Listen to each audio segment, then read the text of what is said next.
अगर आपने धुरंधर 1 एंड 2 देख ली तो आपकी जिम्मेदारी बनती है कि आप पाकिस्तानी धुरंधर भी देखो। जहन्नुम वारास्ता जन्नत, जिसमें जन्नत कहीं नहीं दिखाया गया है, सिर्फ जहन्नुम में दिखाया गया है। इसमें हमें रॉ ऑफिसर्स, सीक्रेट एजेंट्स भी दिखाए गए हैं।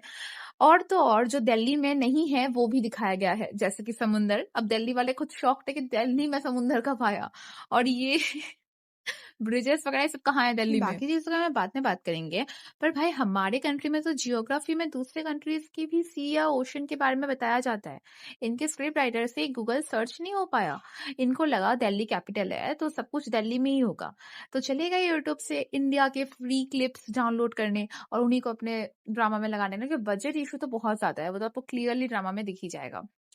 इन्होंने रॉ ऑफिसर्स को बिंदी में दिखा दिया, जबकि आजकल इंडिया में टीसीएस, एयर इंडिया, लेंसकार्ट तक भी हिंदी के खिलाफ बातें कर रहे हैं। बट इनको लगता है कि रॉ ऑफिस में सारे के सारे जितने भी रॉ ऑफिसर्स है वो सब बिल्कुल बिंदी लगा के घूमते हैं। एंड वेस्टर्न में भी बिंदी, साड़ी में बिंदी, या फिर लाइक किसी भी कपड़े में ये औरत बिंदी लगाती है, वो भी इतना बड़ा। मतलब हम कोई नहीं लगाता, हम में से कोई नहीं लगाता भाई ऐसे।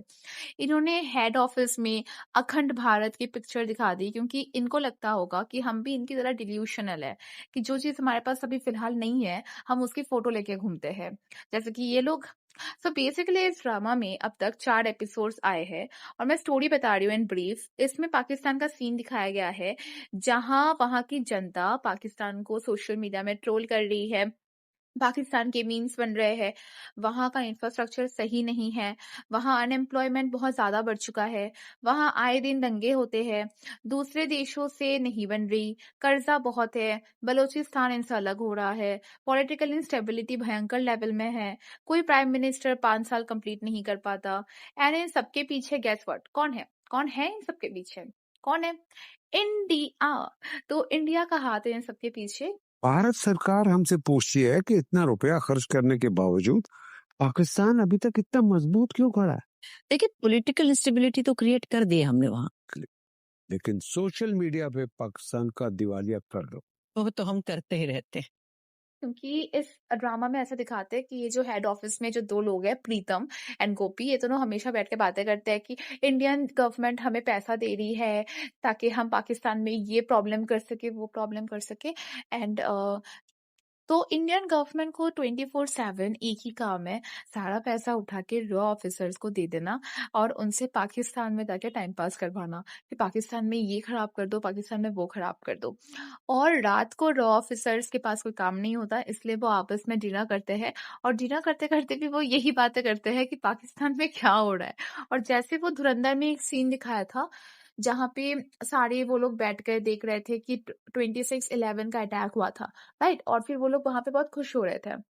तो अब इस सेम चीज को कॉपी करके इन्होंने भी दिखाया, जहाँ पे ये लोग भी टीवी में देख रहे हैं कि पाकिस्तान में दंगे हुए एंड पाकिस्तान में लोग मारे गए।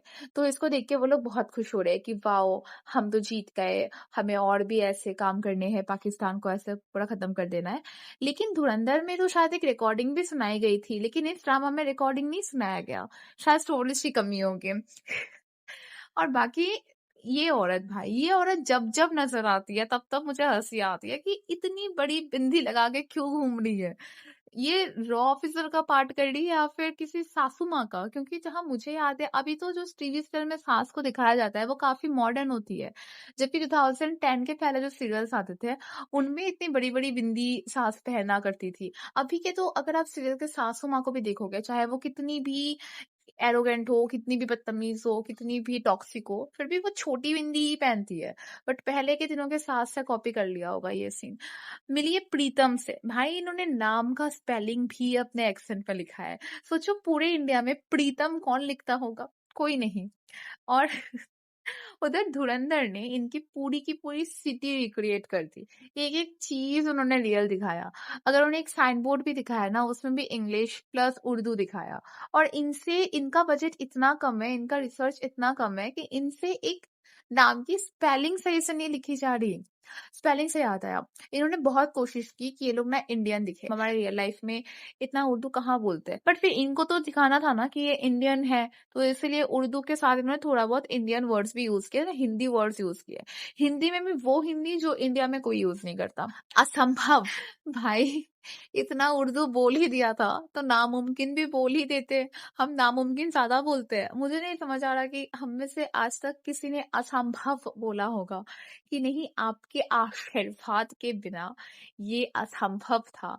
मुझे नहीं पता। मतलब हम ऐसा बोल सकते हैं कि आपकी दुआ के बिना ये नामुमकिन था या फिर इम्पॉसिबल, हम ऐसे ही बोलते हैं। असंभव कौन बोलता है भाई? एंड उसके बाद इनको और थोड़ा हिंदी डालना था, तो हिंदुत्व को हिंदुत्वा हिंदुत्वा और उसके बाद अखंड भारत को अखंड भारत। लॉजिस्टिक्स हम प्रोवाइड तो कर रहे हैं मुखालिफों को, और क्या कर सकते हैं? सरकार पहले हिंदुत्व और अखंड भारत का रोमांस मेंटेन करना मुश्किल हो गया हमारे लिए। और पाकिस्तान में हर कोई नहीं बिकता, ये बात भी सरकार को समझनी पड़ेगी। दे नो, लेकिन कश्मीर की आजादी के लिए पाकिस्तान के स्टांस को कमजोर करना, केपीके में और बलूचिस्तान में आग लगाए रखना, ये हमारी जरूरत है। सरकार हमें मजीद फंड देगी। आंटी आप उर्दू ही बोल लो, क्योंकि इंग्लिश भी आपकी बहुत वीक है। सो बॉस के आने तक नथिंग डूइंग। सो बेसिकली देखो, अगर आपको धुरंधर का बदला लेना है, इसमें कोई बुराई नहीं है, लो बदला, बट एटलीस्ट अपनी भी इज्जत तो मत करवाओ। इन्होंने ये सोच के बनाया था कि इस पे इंडियंस हंसेंगे, या फिर इन्होंने ये सोच के बनाया था कि इंडियंस इस पे रोएंगे। मुझे नहीं समझ आ रहा, क्योंकि अगर इन्होंने खुद भी अपना ड्रामा देखा होता तो इनको वापस से हंसी ही आ जाती। इनके यहाँ पे ऐसी बातें हो रही है कि जो भी दंगे फसाद करते हैं वो कभी भी मुस्लिम्स नहीं होते, वो हमेशा गैर मुस्लिम होते हैं। बट इनका एक सीक्रेट एजेंट है वहां पे, जो कि वहां पे काजी बन के घूम रहा है, ठीक है, बहुत सालों से। तो अब वो हमेशा कहते हैं कि नहीं, जिहाद का रास्ता भी सही है, जिहाद का रास्ता भी सही है। मतलब बेसिकली वो जो आदमी है, वो आदमी अपने पाकिस्तानीज को ये बता रहा है कि जिहाद के रास्ते चलो, एंड अगर तुम खून भी करोगे जिहाद के रास्ते, तो इससे अल्लाह खुश होंगे। ओके, एंड ये चीज देखो, मैं बताती हूँ। एक चीज होता है कि हमेशा ये लोग कहते हैं जब भी टेररिस्ट अटैक वगैरह होता है कि हमारे इस्लाम में जो जिहाद करते हैं, जो इनोसेंट को मारते हैं, उनके लिए बहुत बड़ी पनिशमेंट है। एक इनोसेंट की डेथ यानी कि बहुत बड़ा क्राइम, ऐसा ऐसा बहुत बार बोला गया है। बहुत ये लोग कुरान की लाइन वगैरह भी कोट करते हैं। सो इस चीज को इन एक्सटेंडेड वे में दिखाने के लिए इन्होंने क्या किया, इन्होंने किया कि पाकिस्तान में इंडिया ने अपना कोई सीक्रेट एजेंट भेज रखा है, जिसको मौलवी बना के भेजा है, वो वहां पे मदरसा चलाता है। अब हमने देख रखा है कि ऐसे बहुत सारे मदरसे इंडिया में भी हैं जहाँ पे टेररिज्म सिखाया जाता है, और वो मदरसे मुस्लिम्स ही चलाते हैं बाय द वे।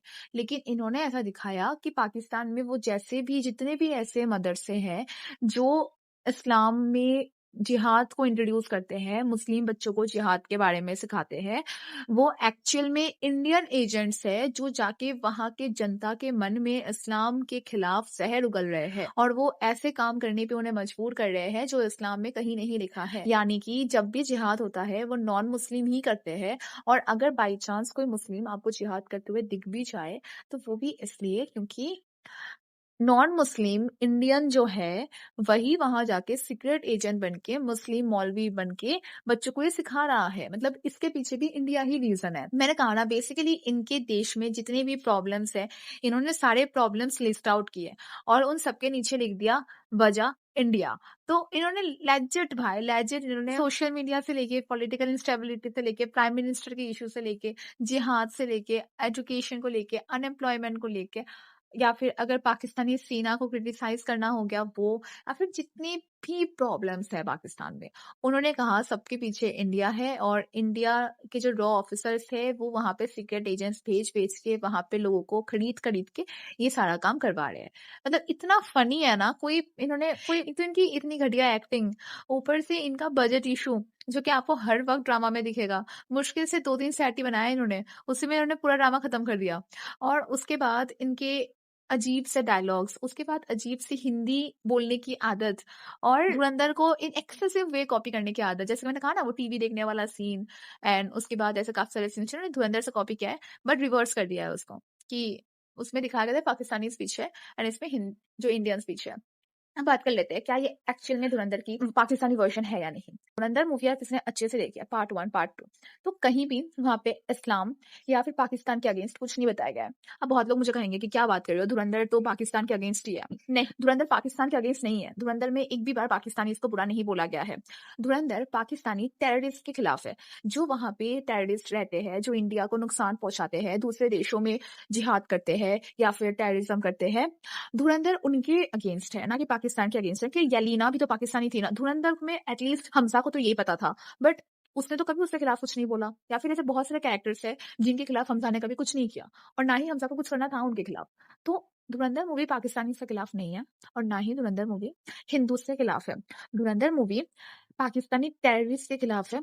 और जो ये वाला ड्रामा है जहान्नू बारासा जन्नत, ये फुल्ली इंडिया के खिलाफ है, फुल्ली इंडिया के खिलाफ। इसमें आपको इंडिया के खिलाफ सारी बातें मिलेगी। इंडिया ये करवा रही है, इंडिया वो करवा रही है, इंडिया ऐसे, इंडिया वैसे। फिर बहुत लोग कहेंगे अरे कैसे, यहाँ भी तो वही बातें हो रही है ना कि सीक्रेट एजेंट्स वगैरह। नहीं, यहाँ पे ये लोग दिखा रहे हैं कि इंडिया के जो रॉ ऑफिसर्स है वो इन सब में इन्वॉल्व है, वो ये सब कर रहे हैं, और इंडियन गवर्नमेंट उन्हें फंड दे रही है। बट पाकिस्तान में दिखाया था जो टेररिस्ट ऑर्गेनाइजेशन है वहां पे, जो बड़े बड़े टेररिस्ट हैं, वो ये सब काम कैरी कर रहे हैं, ना कि वहां की गवर्नमेंट, ना कि वहां की अवाम, ना कि वहां की जनता, ना कि वहां के रॉ ऑफिसर्स। उन्हें नहीं इंक्लूड किया गया था, इन्हें इंक्लूड किया गया था जो इन टेररिस्ट एक्टिविटीज को कैरी आउट कर रहे थे।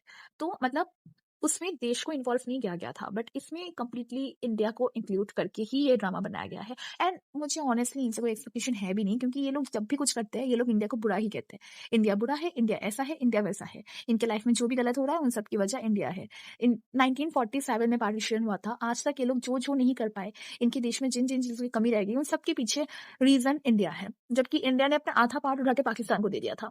पाकिस्तान और बांग्लादेश की भी नहीं बनी, इसलिए पाकिस्तान और बांग्लादेश भी अलग हो गए। अब उसके पीछे भी इंडिया ही है। Well, that's it for this video. अगर आपने ये ड्रामा देखा है तो कमेंट सेक्शन में जरूर एंड करना कि आपको ड्रामा कैसा लगा, कैसा नहीं, और बाकी हंसी आई हो तो किन किन पॉइंट्स में हंसी आई थी इस ड्रामा को देख के वो भी जरूर मेंशन करना। अगर ये वीडियो पसंद आए तो लाइक शेयर करना, मेरे चैनल को सब्सक्राइब कर देना। ऐसे और वीडियोस के लिए मिलते हैं मेरे नेक्स्ट वीडियो में। Till then bye bye.